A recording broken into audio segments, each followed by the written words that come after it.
Noong nakaraang linggo ay tinalakay natin ang mandatory drug testing para sa mga tauhan ng pamahalaan. Ano naman kaya ang mga hakbang kung magpopositibo rito ang isang government employee? Ibabahagi yan at iba pa sa CSA in Action.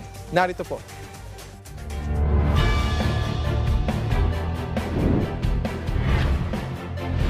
Magandang gabi Pilipinas, tayo ngayon ay nabigyan ng pagkakataon upang tugunan ang inyong mga katanungan sa mga programa at polisiya ng Civil Service Commission. Ako po si Chairperson Carlo Nograles para sa CSE in Action. Sir, papaano kapag nag-positive ang isang civil servant sa mandatory random drug test? Kapag nag-positive sa screening test, isa sa ilalim agad sa confirmatory test ang sample sa parehas na araw. Kapag positive rin sa confirmatory test, ipapaalam ito sa head of agency o sa kanyang designate na siyang magsasabi ng resulta sa concerned employee. Pwede niyang i-challenge ang result ng confirmatory test within 15 days matapos matanggap ang test result. Kapag positive pa rin after ng challenge test, isa sa ilalim ang employee sa drug dependency exam ng DOH o ng isang medical practitioner na accredited ng Department of Health.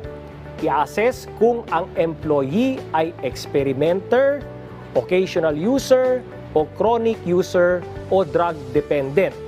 Kapag experimenter, 6 months na outpatient guidance counseling ang kailangang gawing intervention.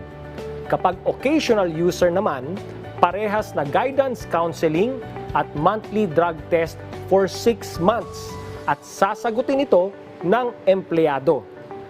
Kapag chronic user o drug dependent, kailangan ng treatment at rehabilitation for a minimum of 6 months sa isang government rehabilitation center o kaya naman sa DOH accredited private rehab center o sa isang community rehab program na sanctioned ng Dangerous Drugs Board.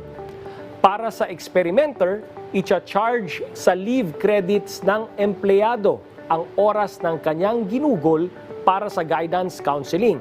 Gayon din sa occasional user, pati na rin ang monthly drug test kung sinagawa ito during office hours. Kailangan nilang makakuha ng Certificate of Completion sa guidance counselor bilang katibayan na natapos nila ang intervention.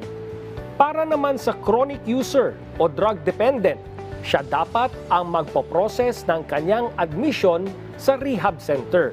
Siya rin ang magbabayad sa mga expenses para sa kanyang rehabilitation.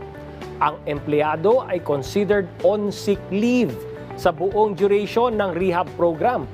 Ngunit kapag ubos na ang kanyang sick leave, pwede namang ibawas ito sa vacation leave.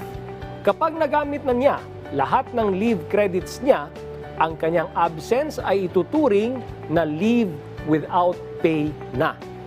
Kapag inulit ang test at nag-positive muli sa random drug test sa pangalawang beses matapos ang treatment o rehabilitation, grave misconduct ang i-charge sa opisyal o empleyado.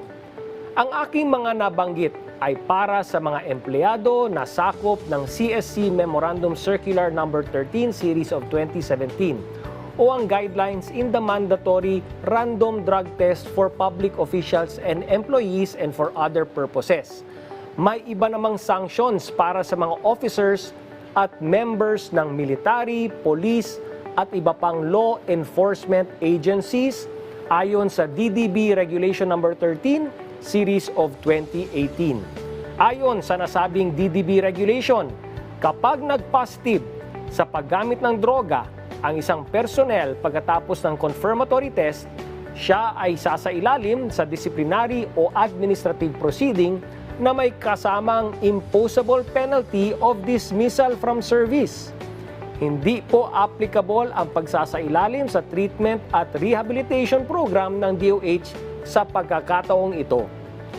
Para sa karagdagang impormasyon, maaaring makipag-ugnayan sa aming mga opisina at social media channels. Pwede ring sumangguni sa contact center ng bayan. Hanggang sa susunod nating talakayan, mga issue ay tutugunan. Mamamayan muna, CSC in action. Ako po ang inyong lingkod, Chairperson Carlo Nograles.